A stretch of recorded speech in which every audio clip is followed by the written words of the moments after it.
I was hoping first that before we took any questions from the real world or the online world, that maybe one of the three of today's panel would like to ask each other a question. Maybe have a debate between the truth and reality of Malcolm. Was he a liar or was it fiction? Well, what does this mean? I mean, what is reality? Yeah. I mean, he certainly asked that question in Moby Dick, don't you think? What is reality? Whose reality? Whose reality?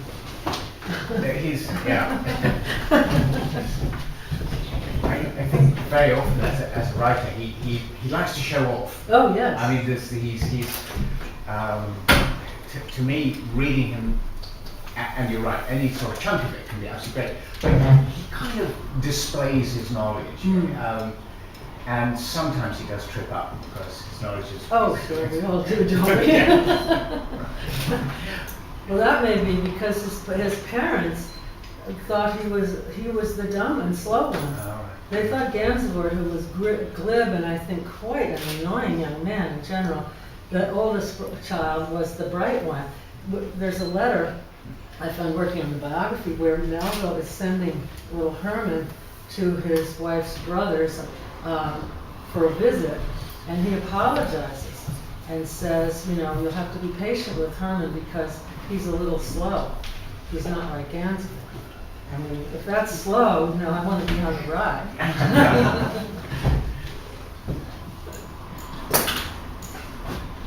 I mean, sorry, just to kind of, something's popped into my head there.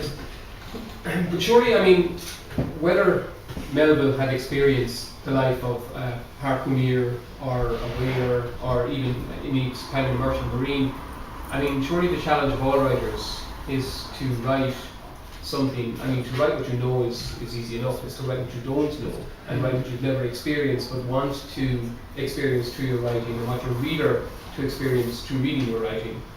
If that makes sense. But it's that challenge, and I think Melville, I mean, for someone like me reading Melville, who doesn't know his background as perhaps yourself, Laurie, or even yourself, Tim, through your exploration of his life, it all sounds very real to me. I mean, I think he captures, certainly I think, you know, particularly when he's on the ship itself and when they're at sea, I mean, when he talks of different characters and so on and so forth, he could be drawing off people in his life and people that he's met and so on and so forth. I mean, there's been various theories put forward about the characters and who they represent and what states even in the US that they represent, because there was 30 characters on the ship and there was 30 states in the US at the time, these kind of things.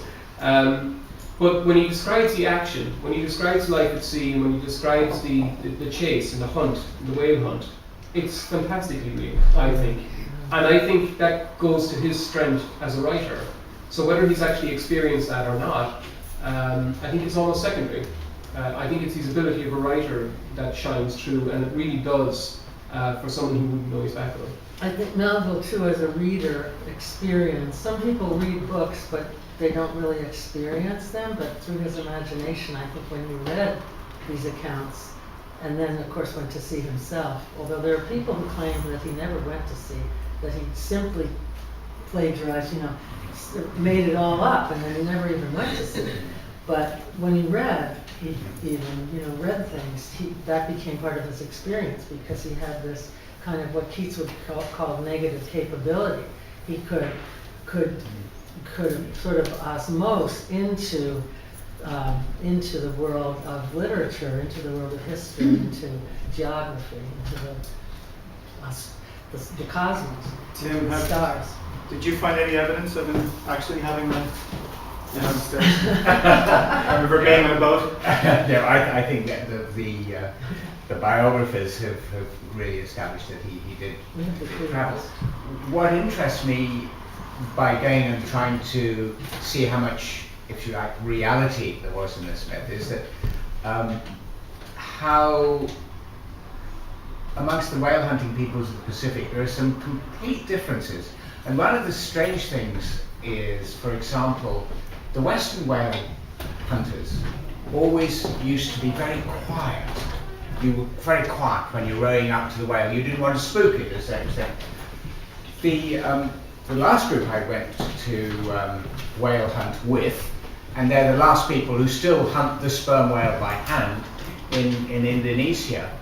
They make the most appalling racket as they come up. They're paddling away and they're shouting and screaming, and the whales don't pay a blind bit of difference. And to me, why do these people, who actually know more about whales than any whale, they've been hunting the whale for generations, for 400 years, they depend upon hunting the whales, and they make this tremendous noise. They're paddling boats without engines and they can't. And the Western whale, who also had a long tradition, but they said, shh, mustn't disturb the whale. Now, I don't understand why there's that difference. So you're right, there are different sorts of truth. Can I ask you a tricky question? The town's associated with the movie, obviously, and with John Huston's movie. Can I ask each of you for an honest appraisal of the movie? Well, from your own. I don't think you're going to offend anyone. It's not a film critics audience. Yeah. I just love the movie. I think it is just phenomenal. And I think for many, many people, the images in one's mind come from the movie rather than from reading the book. And it's terrific. Sort of modern sort of computer generated stuff. You look at the whale when it appears, and it's slightly sort of stage managed horrible, but that doesn't detract from the way it's done. I think it's terrific. I would agree. I mean, it's hard not to. John's from Youghal. From Youghal. I don't think I'd make it out of the room, but no, I think obviously as someone from Youghal, when I view the movie, I mean, it's forefront of my mind, and it's indelibly marked inside my mind, as I'm sure it is for all people in Youghal, that in the opening scene, when they're pulling away from the quay, and then it's called out to the helmsman, and he pulls back the helm and he shouts around the world, and that scene from the lighthouse hill there, looking over the lighthouse as the boat goes out through past the headland, is indelibly marked in my mind, certainly from seeing the movie as a child and subsequently. And I think for all Youghal people, it's something that you can kind of take all over the world, as it were, because the movie is so famous, because the movie, I think there was 3 versions of the movie made, but this was the one that, and in fact I think there's been mini-series made of the movie even recently in the late 90s and even in 2010. So they're continually regenerating the story and remaking it with new generations of actors and so on and so forth. But even in all of that, very little can touch on what Huston created in 1956. And as I say, the part that Youghal plays in that, as I say, it's hard for Youghal to look past it, but it's such a very important part of the movie. I'm reminded of, when you read the movie and you think of characters like Starbuck and stuff like that, when they're doing the scene leaving Youghal and he's looking back at the town and he's looking at the widow's, I'm not sure if it's the widow's peak or widow's platform on the top of the house where his wife and son are standing watching him and they're going off to sea for 3 years. Considering the extras on the quay that day, the people who played a part of the wives and the mothers, watching their king go off to sea, as I say, for 3 years or more, maybe they won't return, who knows. It's captured fantastically in their faces. It's amazing. From my point of view, it's hard to see capture all of that, but the movie really did, I think, capture the book very well. Yeah, I think the function of the effect of the movie, what Melville has created is a myth. The myth Moby Dick. And every time you get a film or a miniseries or something, the myth is given another spin, which is terrific because there's so much to it. And what I was trying to do on my project in search of Moby Dick was to see if the myth has any real roots. And what I found is not only that there are such things as white sperm whales, but that other peoples have have a very similar myth about a white whale, a guardian whale, and so forth. And so, in a sense, it's the story of Moby Dick is appealing to something in all of us. And I know as I travel, I still travel a great deal, and when I see on the lower Rhine, there's a huge tour boat which is painted up black with white jaw and is called Moby Dick. How many pubs in the world or bars of soap you know, they're called Moby Dick, or it's that sort of outline, and it's always a sperm whale, or well, it's usually a sperm whale. Sometimes you'll get a humpback, but it's usually the Moby Dick whale, and that's what we associate that particular species of whale with. Laurie, have you an opinion? On the film, I just wondered, is there anyone in the audience who was at all involved in the film, who was an extra in the film, or whose parents, or? I think they're all over Moby Dick's waiting for read the extras at 8:30. So Okay, all right, so we'll meet them over there. Anyone had any direct contact with it as a child, or? Can I ask a question? Please. What do you feel about the bearings of the sinking of the Essex and of Pollard and Owens? What bearing had that story really got to do with Moby Dick because of the sinking of the Essex by a whale? Well, Think so? it was. I mean, Melville, as you probably know, Melville heard about this while he was at sea, and so certainly that and many other stories about whales sinking boats, you know, were circulating. And so I think that had an influence on him, along with many other things, other stories, you know.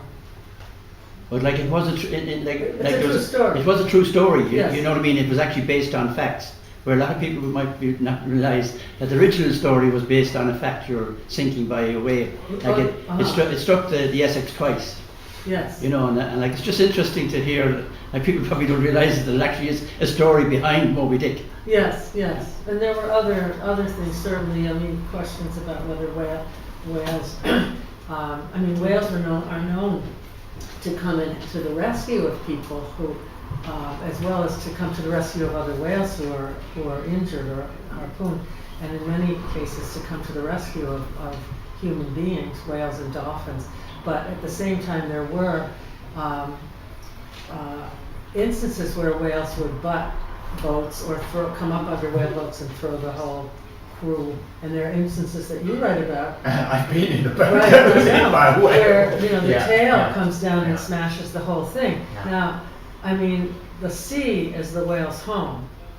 Now, if the whale is swimming along and your boat happens to be there, who's at Yeah. fault? Well, yes, in fact, these people in Indonesia that I talked about, and I went hunting the whale with, they actually have a special word called, which is kea, which describes the whale that arrives to protect the others. It's the rescuer whale. And in terms of the reality of being sunk by a whale, while I was in Lamalera, this Indonesian village, my colleague who's from the Faroe Islands, he was on one of the whale boats which was sunk. The whale struck it, and this was a pod of sperm whale. And Tronda was actually, who doesn't swim terribly well, he was in the water, and there's this whale came towards him, and he said it was quite extraordinary. The whale deliberately swerved around him and then swam on. This would be about a 30 to 40 foot sperm whale. So they don't willingly attack, they defend themselves, and they tend to defend themselves by smashing with the tail. This is what destroys boats sometimes. I've been in a boat when the whale has come up underneath and head-butted it, trying to throw it up. They will try and bite the boat that right towards the end. And again, I've been in a boat where the whale has come up and there's a huge jaw, but it's right towards the end, clamped on the side of the boat, and you can see the marks already on the gunwale of the boat where the splinters from previous whales had taken it. But this is, it's a tiny group of people who are hunting of the whale, and as I say, they know an enormous amount about whales, and they also have the legend, or to them it's not a legend. There is a white whale that is out there, that is the guardian of the other whales. And much of what they know is being discovered by science today. And Melville, I must say, in Moby Dick, one of the things he does is sort of spoof science. saying, the only way to get to know the whale is to get out in a boat and meet the whale firsthand. And he quite sort of satirized the classifications of whales and so forth, because that spiritual nature of the whale that you talked about, he talks a great deal about that, and from firsthand encounters with whales. And we have scientists like Hal Whitehead now who are doing research on the sounds of whales, the calls of whales, and also on their nature, and people who have looked into the eye of the whale. Philip Hoare, who wrote a book called The Whale, for example, describes looking into the eye of the whale and being completely changed by that experience, almost as though he looked into, I don't know, the eye of God or something. So what Melville was interested in, as Walt Whitman and others in that period were, in first-hand experience. Much as he loved to read, and he sucked in books the way whales suck in krill and plankton. The baleen whale, he was sort of a baleen brain for sucking in ideas and facts and visions. But he also knew that they only went as far as they went, and that there was that ultimate mystery, that ungraspable phantom. And that our civilization did not have all the truth of experience or the whole definition of reality, because we see what our culture tells us to see. The whale, for example, the eyes are on either side of his head, and Melville makes a great point about that. So that if the whale's eyes are like this, and your boat is there, coming toward the whale, is that whale, going after your boat, or are you in the whale room and in the way? And of course, there were enraged whales with good reason who did retaliate against boats, but there were also whales who maybe were just swimming and came up, and your boat happened to be there.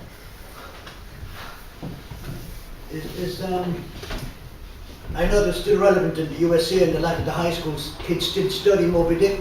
Is it because of the story, or is it because of the author, or is it the style of writing? Why is it so important that the high school students still study it? I wish it were so important.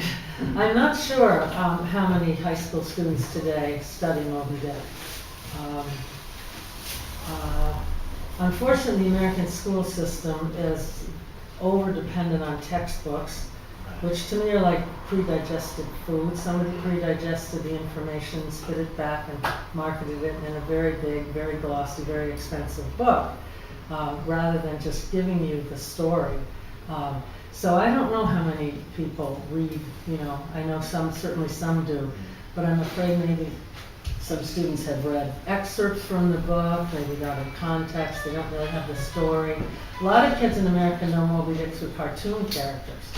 And they have maybe, and also through sort of mutilations of the story that portray the whale as evil and Ahab as ridding the world of Jaws.